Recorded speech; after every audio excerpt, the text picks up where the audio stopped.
ouvindo? Quer começar agora? Começamos do zero. Agora sim. Está me ouvindo, pastor Davi?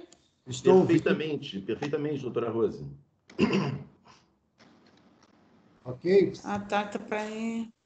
Ainda não entrou, foi o... Eu não tô vendo. Não tô com imagem, só com som. Não, bota na sua câmera aí, ó.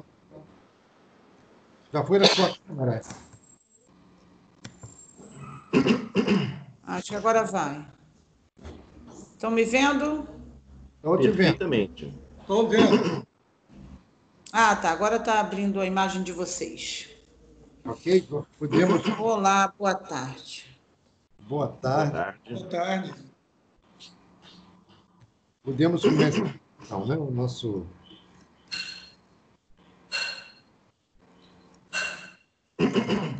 Vamos começar, então, no 3, tá? 1, 2, 3. Louvado seja Deus e nosso Senhor Jesus Cristo. Está no ar mais um programa Debate Contemporâneo. E o programa de hoje, como sempre, imperdível, porque nós estamos hoje diante de um tema maravilhoso e que se encaixa perfeitamente com o que nós até estamos vivendo no mundo atual, é um momento pandêmico. Então, para você que está acessando agora, o nosso tema de hoje é do que é capaz o cérebro, do que é capaz. O que você acha? Qual a sua opinião? Né? Ligue para nós, mande a sua pergunta, né? Tire suas dúvidas, e eu creio que hoje vai ser muito enriquecido, como sempre o tem. Nós vamos ouvir essa música e já já nós voltamos com o nome dos nossos convidados.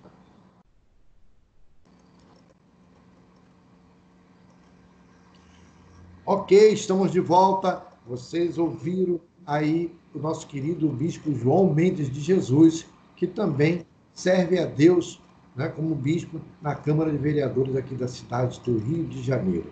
E tem feito a diferença para a glória de Deus, né, em prol do povo carioca. Né? E agora, meus queridos, nós estamos aqui, né, com o nosso tema, você que está sintonizando agora, do que é capaz o cérebro humano. E para debatermos este assunto, nós convidamos, como sempre, pessoas especiais. Né? Nós convidamos essas pessoas maravilhosas e está aqui conosco hoje, no nosso programa. Ele está sempre aqui participando conosco, está sempre nos colaborando conosco com as suas perguntas, colaborando conosco, tirando a dúvida do nosso público, participando, o doutor Ezequiel Rodrigues Lima, ele que é doutor em psicanálise clínica institucional pela Escola Superior de Psicanálise Clínica do Rio de Janeiro, doutor em ciências jurídicas e sociais pela Universidade del Museu Social da Argentina, tá? E doutor em ciências políticas pela Universidade Federal. Reconhecimento do curso feito no exterior, doutor honoris causa em teologia pela Academia Brasileira Teológica de Letras, e tem nos ajudado, tem feito grandes coisas para o nosso país. Ele também é graduado em filosofia, especializado em psicologia jurídica e neuroanalista também. Né? Então, boa tarde, doutor. Boa tarde. Quero agradecer primeiramente esse privilégio e essa oportunidade de participar deste programa que tem um largo alcance, não apenas dentro do nosso Estado brasileiro, como também fora das fronteiras internacionais. É um privilégio e agradeço já de antemão esta grande oportunidade de poder dar a minha humilde contribuição. A honra é nossa, doutor, de tê-lo aqui conosco, né? E também nosso querido professor Paulo Giovanni, pela primeira vez no nosso programa, né? Ele que é pedagogo escolar, empresarial, especialista em promover desenvolvimento humano e cerebral, pioneiro no Brasil em promover a aproximação entre neurociência e educação. Ele já atua há 31 anos, né? E também tem pós-graduações e corporações de todo o país, né? Em universidades. Atualmente ministra curso online na Universidade do Cérebro, ajudando pessoas no Brasil e no mundo a conquistarem seus próprios objetivos de vida por meio do desenvolvimento de suas habilidades, competências de diversas formas de inteligências. Relatos de sucesso, né, dos milhares de ex-alunos o consagram como um profissional singular e capaz de promover um desenvolvimento surpreendente nos participantes dos seus cursos e seminário. Boa tarde, professor Paulo. Boa tarde a todos vocês, doutora Rosemary, doutor Ezequiel, pastor Davi. Boa tarde aos ouvintes. Antes de tudo, eu quero agradecer a Deus pela oportunidade de estar aqui hoje nesse programa, para que possamos juntos aprender em comunhão, possamos compartilhar conhecimentos e possamos crescer de forma a realmente sermos capazes de passar por um momento tão sério como esse, utilizando melhor o nosso próprio cérebro e as nossas emoções. Essa honra toda é nossa, e como esse tema, né, do que é capaz o cérebro humano, quer dizer, é a mente, né? Então, ela que está sempre conosco, que também já tem um programa aqui na emissora, que toda quarta-feira de 9 às 10, que se chama Livremente, né? Está conosco ela, que é Auro, psicanalista, coach, hipnose, programadora neurolinguística, doutora Rose Cabral. Boa tarde, doutora. Boa tarde, pastor Davi, boa tarde, professor Paulo, doutor Ezequiel. É uma honra estar aqui mais uma vez no Debate Contemporâneo. O programa que é líder de audiência, essa rádio que tem sido a melhor aí do Rio de Janeiro e que tem sido aí ouvida não só no Rio de Janeiro, mas aí em outros países também. Mais uma vez, parabenizando aí, pastor Davi, pela iniciativa de estar trazendo esses temas tão esclarecedores para os nossos ouvintes. É um prazer, mais uma vez, estar aqui. A honra é toda minha. Nossa, a honra é nossa ter vocês. Teríamos aqui também outro convidado, né, que por enquanto ainda não chegou, né, mas nem assessor ainda desde ontem, né? Estou preocupado. Tem duas pessoas que a gente sempre fala, que uma está desconectada conosco desde segunda-feira também, mas eu quero já mandar um abraço para o doutor Jário Carioca, né, minha querida também Luísa Freire, que está sempre nos acompanhando. Daquele abraço, doutora Marilda, e todos que estão nos ouvindo de norte a sul desse país, de leste a oeste, a vocês que nos ouvem aí em outros países. Olha, eu quero mandar um abraço para o público brasileiro e até outros que falam português e que entendem bem a nossa língua, que estão na Irlanda, estão em Portugal, estão na Índia, né, no continente africano, na Alemanha também, né? Então, quero agradecer a vocês nos Estados Unidos, aí na República Dominicana, no Haiti e em todos os países que nos ouvem também, né? Então, são pessoas assim extraordinárias que nos dão a honra da sua audiência. Então, como eu sempre digo, se não fosse vocês, nós não estaríamos aqui. São vocês que nos fazem trazer sempre o melhor para vocês. Então, com você que acabou de sintonizar agora, o nosso tema é do que é capaz o cérebro humano. Né? E para começarmos esse debate, para tirar da sua dúvida, que é até faço de uma pergunta a esse tema, e começar até com o nosso querido professor Paulo Giovanni, como ele disse, né, que a pronúncia certa é Paulo Giovanni. Então, vamos nós aqui, a Paola, que o brasileiro quer botar o troço muito chique e acaba errando, que a pronúncia certa, como ele mesmo disse ainda há pouco, é Paulo Giovanni, né? Bom dia, ou boa tarde, doutor. Boa tarde, pastor Davi. Como disse, uma grande satisfação estar aqui hoje, realmente uma felicidade. Bem, o tema de hoje do nosso programa é do que é capaz o nosso cérebro. Note que esse é um tema muito amplo, que certamente nós passaríamos aqui a vida inteira falando sobre isso e teríamos mais realmente a falar. O nosso cérebro é capaz de muitas coisas que talvez nem saibamos que de fato ele é capaz de realizar. É composto de mais de 100 bilhões de neurônios, capaz de controlar e promover, né, trilhões de reações químicas por minuto.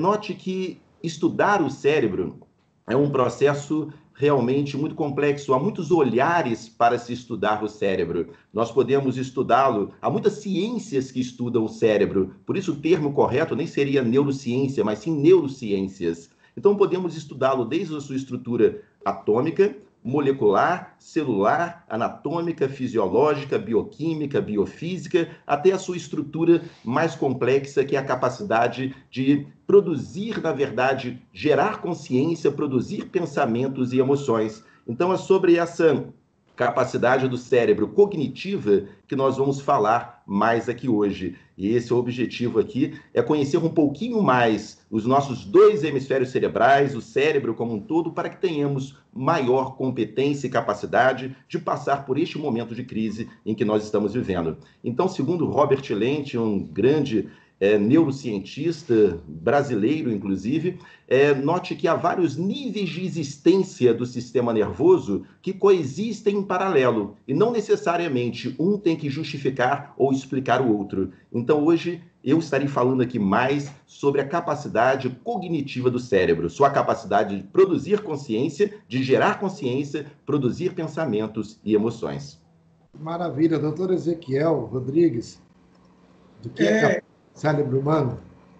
Que maravilha poder participar desse momento com pessoas tão ilustres e importantes na área do saber, justamente dessa questão neurológica, psiconeurológica.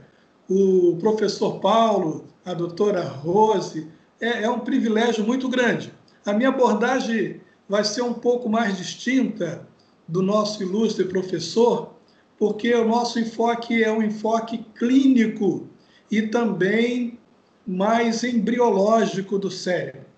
No decorrer da nossa exposição, do nosso debate, a gente vai complementando, e na verdade aqui uma soma de conhecimentos para que o nosso ouvinte, para que a pessoa que está do outro lado ouvindo a nossa voz, possa ter elementos suficientes para começar a conhecer esse nosso ilustre desconhecido, que é o cérebro. Porque o cérebro é o órgão que cuida de todo o corpo. E ele cuida, inclusive, de si mesmo. E é exatamente nesse tema o que é capaz, o que o cérebro é capaz de fazer, o cérebro humano, que nós vamos nos dedicar a esses poucos momentos, que, como disse o nosso ilustre professor, é muito exíguo para explorar um tema tão profundo, tão extraordinário. Eu sou apaixonado pelo cérebro. Desde o início da vida acadêmica, quando começamos ali na anatomia, isso já vai fazer 40 anos atrás, e que eu me deparei com o cérebro na neuroanatomia. A partir dali, nós tivemos um casamento que está indissolúvel. E à medida que quanto mais o tempo passa, muito ainda tem que se aprender. A própria ciência, ou as ciências, elas dizem o seguinte, que ainda tem muito que se descobrir acerca do cérebro. Mas existem algumas coisas que já são possíveis a gente verificar, e a gente vai passar por isso no decorrer desses momentos. Seguinte. Maravilha, doutora Rose. E agora, do que é capaz o cérebro humano? É capaz de muita coisa. Realmente, hoje, os estudos do cérebro, da capacidade cerebral, existem testes, ressonâncias, exames de imagens que comprovam de uma forma mais eficaz o funcionamento e a forma como o cérebro reage às emoções. Então, muitos testes hoje, a ciência hoje, apesar da evolução que já chegou até os dias atuais, o cérebro ainda é um elemento de estudo. Então, é uma caixinha cheia de surpresas. Estamos aí diante de avanços tecnológicos, de máquinas, de equipamentos que fazem testes, que submetem o cérebro humano a diversos testes e é unânime, né, na sociedade científica, de que realmente ainda há muito a se aprender, há muito a se descobrir e há muito ainda a se falar a respeito desse órgão, né, que está dentro de nós, faz parte do corpo humano e ainda é envolto de muitos mistérios, se podemos chamar assim. Mistérios esses que a ciência está ainda desbravando. Então, muito já se sabe, e a certeza é que não se sabe tudo. Não se sabe tudo ainda, mas o que foi descoberto até agora, e tudo que se trabalha com o cérebro, e aí nós temos aí dois representantes maravilhosos, né, que é o doutor Ezequiel e o professor Paolo, que são estudiosos, pessoas que exploram. Então, eu sei que o conhecimento que se tem até hoje já é muito enriquecedor para nós. E ainda muito vai vir e muito nós vamos ainda poder debater e falar a respeito do cérebro aqui. Maravilha. E deixa eu aqui já começar conversando, até mesmo nós estamos esses dias conversando, né? E eu gostaria de esclarecer com vocês uma pergunta, né? No momento pandêmico que estamos passando, o que vocês têm a passar para os nossos ouvintes, né, que estão nos ouvindo agora e aqueles que vão até nos ouvir depois, através da nossa página, das plataformas digitais, o que vocês têm a passar, doutor Ezequiel, o que o senhor tem a passar para o nosso povo nesse momento? Olha, muita coisa. Seu cérebro. Muita coisa a gente poderia falar, mas eu vou fazer aqui na questão do nosso tema, né, do cérebro, o que ela pode fazer, porque estamos muito, como se diz, que o doutor ainda falou ainda há pouco, o professor Paulo, que as pessoas não estavam preparadas para esse aprisionamento, né? Estão ficar dentro de casa. Então, no momento que nós estamos passando, como é que ela pode utilizar, né, o cérebro dela para poder não, deixa eu falar na linguagem bem popular, para que ela não venha a pirar. Entendido. Entendido. Eu venho nesse momento, e certamente não é apenas uma preocupação minha, mas uma preocupação da sociedade científica de um modo geral com respeito ao isolamento social. Nas últimas décadas, não houve nada, pessoas com 70 anos acima que tiveram oportunidade de ter uma situação um pouco mais de isolamento. Agora, a nossa sociedade, na sua grande maioria, nunca experimentou o isolamento social. O isolamento social traz para mim uma preocupação.